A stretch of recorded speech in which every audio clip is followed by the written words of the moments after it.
Assalamu alaikum everyone. I am Dr. Wajid Sabir with another interesting case on ECG interpretation. This is the ECG which we are going to discuss today. This ECG was sent to us by one of our subscribers, Lina Al Amin, and for that we are thankful to her. Before starting the discussion, as always, pause your videos, note down the findings and diagnosis with yourself so that at the end of the video you can compare your findings and diagnosis with the discussion done in this video. So let's begin the discussion on this ECG. As you know, the first step on an ECG interpretation is detection of rhythm. As you know from our previous videos, for rhythm we look at lead 2 or rhythm strip. Here you can see a long lead at the bottom of the ECG. This is the rhythm strip. For rhythm to be sinus, there should be prominent and upright P wave before each QRS complex in rhythm strip. But here in this case, we cannot find an upright and prominent P wave before QRS complexes. However, when we look at lead V1, here you can see that there is a P wave with negative terminal end followed by a QRS complex. Similarly, here is another P wave which is being followed by QRS complex. You can find another P wave. Similarly, here is another P wave. This is another P wave and another P wave. So we can say that the rhythm in this case is sinus rhythm. Another important thing which you can appreciate is that the RR interval appears irregular. The reason RR being irregular is that after each sinus beat, that is the beat with P wave followed by QRS complex, you can find another beat, another beat which is not being preceded by definite P wave. Here you can see that there are QRS complexes with morphology similar to sinus beat, but they are not being preceded by a P wave. Also, after these QRS complexes, there is a long pause before the next sinus beat. Similarly, there is a sinus beat followed by another QRS complex, and there is a pause, and this cycle goes on. So these QRS complexes, which causes rhythm to appear irregular, are basically premature atrial contractions.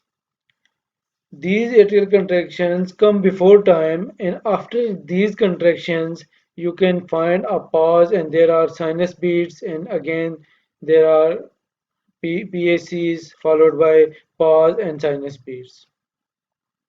Now, some may argue that these premature beats have a wide QRS complex.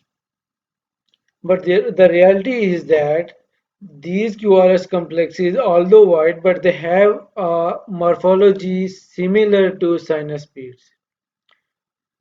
And these broad QRS complexes are due to presence of right bundle branch block. Here you can see the presence of RSR pattern with tall right rabbit ear. And this is a typical morphology for right bundle branch block. You can note that every sinus beat is followed by a premature atrial contraction. This type of phenomena or pattern is called atrial bigeminy because a sinus beat is followed by a premature atrial contraction. So this is called atrial bigeminy. Now moving on to the axis, we can see that the direction of QRS complex in lead 1 is upright, whereas the QRS complex is directed downwards in lead AVF, which means that by rule of thumb this is a left axis deviation. So whenever you find left axis deviation with a right bundle branch block, always think of and look for left anterior fascicular block. As here you can see that there are minuscule R waves followed by deep S waves in inferior leads, while there are small Q waves and prominent R waves in lead 1 and AVL. As you know from our previous videos that the presence of small Q waves with tall R waves in lead 1 and AVL along with small R waves and deep S waves in inferior leads suggest presence of left anterior fascicular block. So to sum up the findings, there is sinus rhythm with frequent premature atrial contraction resulting in atrial bigeminy. Also, there is right bundle branch block with a left anterior fascicular block. Now, what are the causes of frequent premature atrial contractions? Premature atrial contraction can be due to electrolyte abnormalities. Also, they can result from digoxin toxicity. Similarly, frequent premature atrial contractions can be found with underlying ischemia as well as in case of pulmonary diseases like COPD, asthma, pneumonia, etc. Usually these premature atrial contractions are benign and they do not cause any harm. So underlying treatment is basically directed at treatment of underlying cause like correction of electrolytes and withdrawing any medication which is responsible for it, treatment of ischemia as well as any pulmonary condition. So this is all for today. Hopefully you liked our videos. For more videos, kindly subscribe to our channel and stay tuned. Allah Hafiz and take care till next time.